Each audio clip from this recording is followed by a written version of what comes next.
So my RAF career began, as I said, that 6-week training at Swinderby in Lincolnshire. And then from there, everybody would split up into different areas of the country, depending on what career path in terms of your profession, whether engineer or catering or whatever. So as my trade, I was sent to Royal Air Force in Athens in Wales, because that's where the trade training was done. And my schooling, I think, was about 5 or 6 months straight schooling to become a survival equipment fitter, basic. So once you graduate from there, you then go out in the big wide world once you graduate from training. Now, saying that, back in my day, there were 12 of us in the class, most of us men, male, other half were female. So it was a good mix. But then you would put in what you call your dream sheet. You dream about going certain places, but it's just a dream, you wouldn't get it. 9 times out of 10, you wouldn't get it. So I wanted to go to Lincolnshire and all these places surrounded by the Midlands sort of thing. And I remember sitting in the classroom at the, and we're all given our postings, as they call it. And he said to this lad who we'd been together, he was from Stoke, but Stoke used to come to Birmingham to be attested for the Air Force. So we've been together from then. We did all our training, 6 weeks, and we went on the course. We're still together. And he said to this lad, you go into Ballykelly. And everybody's ears, including mine, went. So I said, being the big mouth, excuse me, where's Ballykelly? And he goes, it's Northern Ireland. I goes, where's Northern Ireland? So, and I was just laughing at my mate. And he goes, I don't know what you're laughing at, Campbell. You're with him. So that smile was wiped from my face immediately because I'm thinking, Northern Ireland. Wow.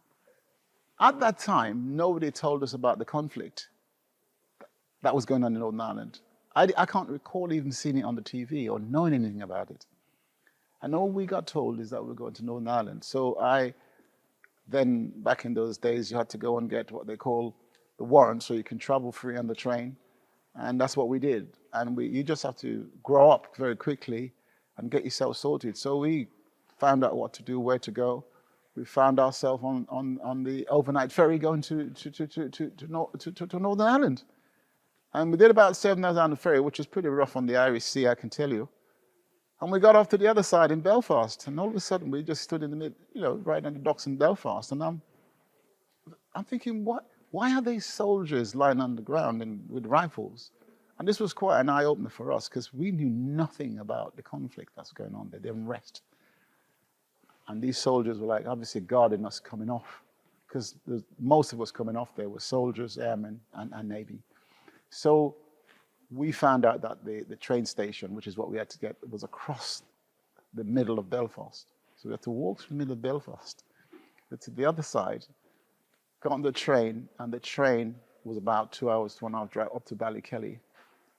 And we got there, and my boss that I was going to meet didn't even know we were coming. So we got to Ballykelly, and we started living in Northern Ireland. Now, when I say living in Northern Ireland, that's quite something. Because when you say you want to join and travel, and it hits you square between the eyes just like that very quickly, you have to then wake up very quickly and learn. What do I mean by that? I got to Northern Ireland, and 3 days later, they said, right, you are now going to go on guard duty. Before you go on guard duty, you have to go on the range, and you're given 30 rounds. Those 30 rounds must count. You have to tell us that you will be able to shoot the enemy. So you have to get certain targets. If you didn't qualify, you would not get a rifle. So, me being me, don't want to fail, I made sure that I got the target, all right? And then I went on the guard duty. 2 o'clock in the morning, my sergeant said, right, young man, you're going on guard duty now. And I'm thinking, wow. Because you're starting to hear about this fighting and bombing and people. And he said, okay, so I got all dressed up in my camouflage, and he gave me the rifle and gave me 30 rounds. and I put the rounds in my pocket, because them days you weren't allowed to put them on. And he just dropped me at the end of the camp. He says, right, I'll see you in 2 hours.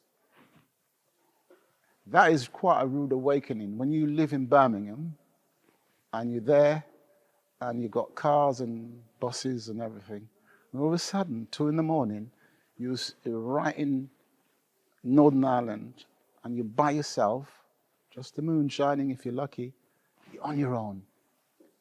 You really start to think now, because what happened next? What if the enemy comes? So I'm sitting there, and all of a sudden I heard, and I'm thinking, what's that?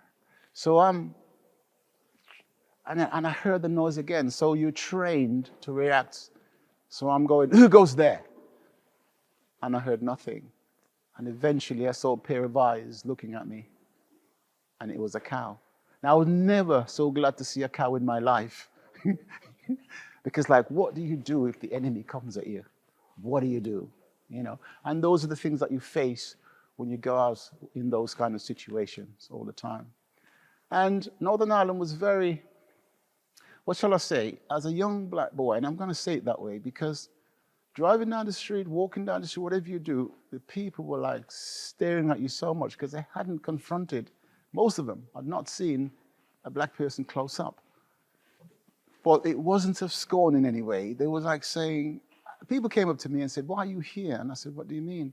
He says, we have a fight with the Englishman, not you, because we've got the same history in life.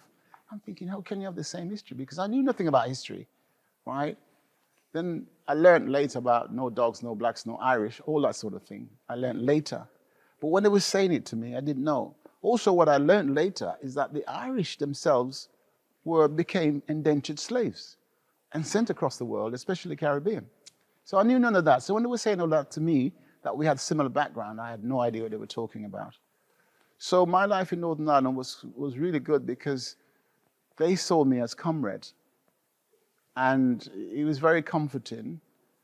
And a striking example is going, and I always say this to people, it probably don't sound much to you, but going to a chip shop outside the camp, there's about 10 people in front of me, and they called me to the front and served me first. Now, that's quite the opposite that I'd experienced in other parts of England. You get to the back. So that's how much they kind of embraced me. That's how I felt. And I did a year in Northern Ireland. But it was really good because although the conflict was going on, we were just lads at 18, so we would hitchhike until we were told not to because the IRA was starting to wipe us out. And we'd go everywhere. But then it comes to a time when you couldn't leave the base on your own. You get charged. So we had to go in twos. And there were other times you couldn't leave the base at all.